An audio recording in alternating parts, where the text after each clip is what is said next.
All right, Shalom. First and foremost, I want to give all the praises and the glory to the Most High and His Son, Yahweh, Ba'ashim Yahushua, Ba'ashim Rakak Radash. And double honors to the apostles of the great millstone, and salutations to the Yakim that they continue to further this ministry throughout the four corners of the earth. And Shalom to those that are learning and listening and grown thereby, as well as the brother Mark come. Coming at you with another lesson, which I'm going to do out of this article. Just a brief one at that. But what I first want to talk about is this situation that happened after England lost with Italy, which I expected. And, it was a blessing that happened, man. And I wanted to see the reaction of the people. And we got the reaction. And it was a reaction that was also expected as well, because you had, these young lads, these young Israelite lads that was playing for the team and didn't do the team any justice. So the young white lads that were the Edomites, let me call them that, because that's really what they are, that were supporting England, they got real racist. And this has now become a big deal. This has become a major problem to certain people, such as this individual that I've showed you through the clip, this individual, Mike Graham, and he's calling for these racists to be hunted down, to be stripped of their bank accounts, as the article states, passports, and the ability to have a free life, and it's further, mount to more, excommunicated from society.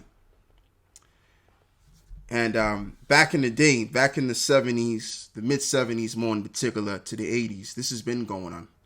So why now all of a sudden it's a big deal? Because now the world is more connected. How is the world more connected, I say? Through the internet. And anything that happens in the eyes of the public. And I'm talking about worldwide now. I'm not talking about something that's only happening or being seen in the public in one country, like how it did back in the 70s. So, if something was happening in England, it was broadcasted for the British people. But now, anything that happens now, it's made public, especially racism. The world knows about it now because the internet has ruled over the media as you only used to get through your TV. All right. And that's why certain people have a problem with this racism with England. And England is racist anyway. England started the major transatlantic slave trade. They actually came up with the balances for the slaves, the shackles and stuff like that. They were instrumental in the downfall of the so-called black man, which is of the tribe of Judah and Benjamin, more in particular. Okay? So how can England portray this image that they're not racist? Like, come on. Like, people live here. Like, people of color live in this country, and they see the racism in it through their eyes. They can see it. Okay? And it's gotten out so far out that even Americans know about this situation, which is a shame. Okay? And that's why it's such a big deal now. Because back in the 70s and the 80s, they could just broadcast this in just England.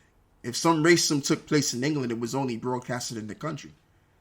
But as I've said, we're in a different world. We're in a different time where everything's connected. So if something big happens, whether it's racism, it's going to blow the fuck up. And every eyes are going to see it worldwide. Because when you really look at these Edomites were already looking terrible anyway. But this just made it even worse. It really tainted the image even more. Okay? It just reminds people how so-called white people cannot help but be racist. They can't help themselves. So anyway, what I want to do is I want to get some scriptures. And I want to get Proverbs 3, verse 35. It says, the wise shall inherit glory, but the shame shall be the promotion of fools. And that's what was shown. what was shown was their racism. And a lot of these young lads that was showing their racism, these Edomite lads, as it appears to be, it just makes the country look foolish. Because that's all you have in the country. All you have is a bunch of fools from the least to the bottom that's actually governing the country. The prime minister themselves. And I don't want to just say that they're fools. I want to say that they're racist. Even Boris Johnson. I don't care if he's siding right along with Priti Patel, this woman over here, right? Which she's the British politician serving as Home Secretary. It doesn't negate the fact that he himself is still a racist. But you know what makes these Edomites so hypocritical is the fact that they're promoting racism as a bad thing, but they're racist themselves. You know what I'm saying? And it's like, if racism is a bad thing as you're promoting it to be, then why are you racist? So really, you can be racist, but just be racist diplomatically. That's how you do it. You just become racist diplomatically. And that's how it is more in particular with the people down here in the UK anyway. You know, people down here in the UK, they're more covert with their racism rather than the Americans, which they're more overt with it. You know, and that's why it's okay to bash America for being racist.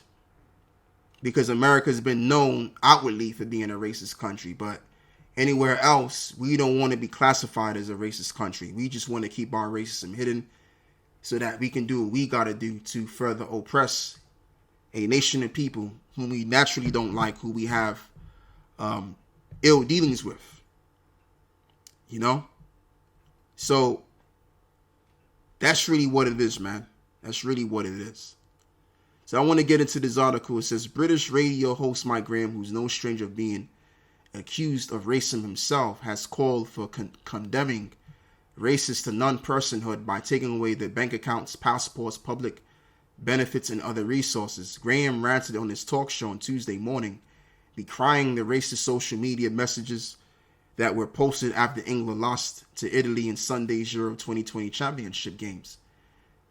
And like I said, you know, this whole hooliganism attitude with England has always been the case, man. They've always been beating up, you know, other teams, man. Like, for example, 3 years ago now, they've the media came out with how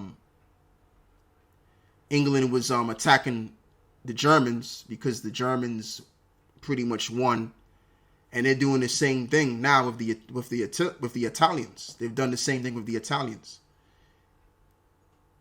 But like I said, it's all being seen from the public's eye worldwide that the country is ridden with hooligans. And this is why certain people have a problem with it, to the point where they got to be stripped from their bank accounts. They have to be stripped from their passports and the ability to have a life, and to be excommunicated from the country, because these people are tarnishing the image of the country. But what I'm going to say is this: I'm not even mad about them young lads that did what they were doing, because they were not taught to be anything rather than what they already are. You know, obviously racist towards people of other nationalities and exalts themselves. I mean, how else are they supposed to act? But see, what it is these young lads that was racist against these Jakes that supported England, their team. All they're doing is just responding to their environment, reacting and responding to how they've always seen people of different nationalities, more in particular so-called black people. You understand? And that's why certain people have a problem with it, because it tarnishes their images, and it tarnishes the image of Britain itself, because the country is built on racism anyway. Like I said, when we look at the government itself, it's racist. The banks, the people that own and run the banks in England are racist. And the country was built on slavery any doggone way. So, I mean, come on, man. The world cannot be fooled anymore. So, I want to speak a little bit about this football hooliganism in the UK. And I just want to just say this too. I went to school in this country. Now, as you can hear the sound of my voice, you may think, oh, I was just born and raised in America. No, I was born, raised in America, as well as I was raised in this country too. And I went to school in this country. And as well as certain Jakes have experienced being called a nigger in this country, I have as well. All right? And other things with these devils. So it's very clear in the air that the country is racist. But see, certain Edomites, they don't want to just come out with it and just be truthful about the situation. It has to take these young lads to come out with their racism, man. You know what I mean? So I mean, if you're racist, you're racist. It is what it is. But see, racism has been taught to be a bad thing to be. So that's why now they have to clean up. They have to clean the image up because it looks terrible, man. So anyway, with that being said, what I want to do is I want to read something under this British hooliganism. And I want to begin by reading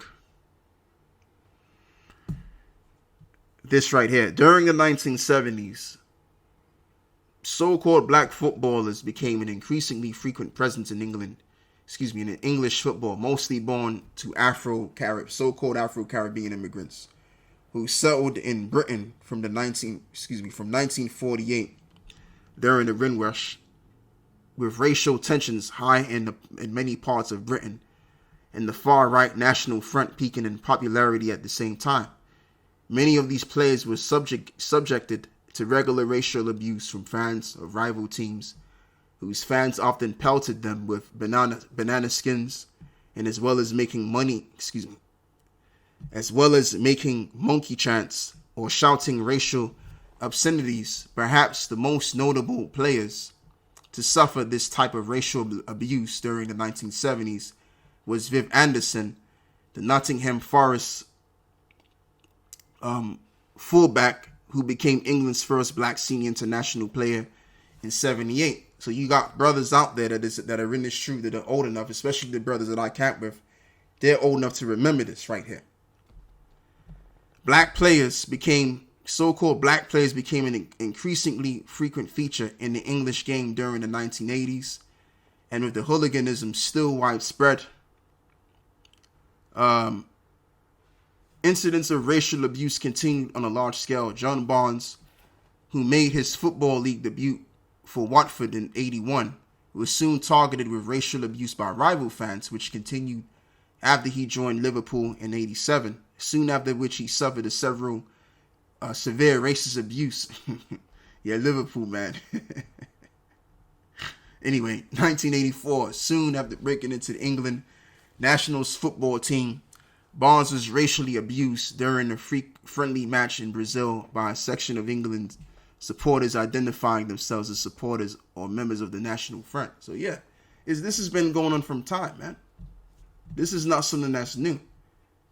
And there was nobody like Michael Graham that came out and said, oh, these people should be this, or these people should be suspended from this and that and the third, and oh, they should be stripped from their rights. None of that was going on. There was nobody like him that was saying these words in these times. So why now is he saying what he's saying now? Because the world can now see what's really up with the country. And what's really up with the country alone tarnishes the country itself, the image of the country. That's why people like him have a problem. Because they want to continue to uphold this image of England being a posh and diplomatic and smart country. But nah, man, like it's all coming out. That which was done in the dark shall come to the light. Luke 12 verse 2. For there is nothing covered that shall not be revealed, neither hid that shall not be known. And therefore whatsoever you have spoken in darkness shall be heard in the light, and that which you have spoken in is in the closet shall be proclaimed upon the housetop. So we're in a time of revelation. We're in a time of this Urim and Thummim, which is this computer that we all have in our houses, and through this computer, which is nothing more than a Urim and a Thummim, everything's coming out and being revealed and seen. So the things that you couldn't see in the 1990s, 80s, and the 70s, you can see it happening in live time right now. As the scripture says, there's nothing new under the sun. So the things that was going on 20, 30, 40 years ago that you didn't see, it's coming up now, and you're seeing it. All right? And also what's being revealed is what happened in the past. we can read about what happened in the past. So there you go. So, I mean, this devil is being revealed, man. On a whole different level, because back in the day, the world didn't really know about England being racist. Everybody knew about England, and they thought, oh yeah, England's very posh and smart, diplomatic country. But no. The UK is no different than America, because, see, America shows its racism differently. America is more overt with their racism. England is more covert and diplomatic with their racism. But they're both racist countries. And like I said, come on, man, like, we know now than ever before, due to the informational age we're living in, that England spawned the racism. I mean, Esau fronting and acting and continuing on with this false facade that they're not racist. They're just making themselves look more like fools, because that's really what they are anyway. Let me read this, man. Let me finish it off with this. Proverbs 3:35. The wise shall inherit glory. And who's the wise that shall inherit glory? The wise of the nation of Israel, the elect. They're going to be the ones to inherit the glory, which is the kingdom of heaven. But shame shall be the promotion of fools, man. And that's what these devils are. They're nothing more than fools. And that's what was shown for the world to see. So that's all I have to say. So with that, I'm closing. And I say, all praises and glory to the Most High, the Son, Yahweh, Ba'ashim Yahushua, Ba'ashim Rakak Wadash. On to the next one.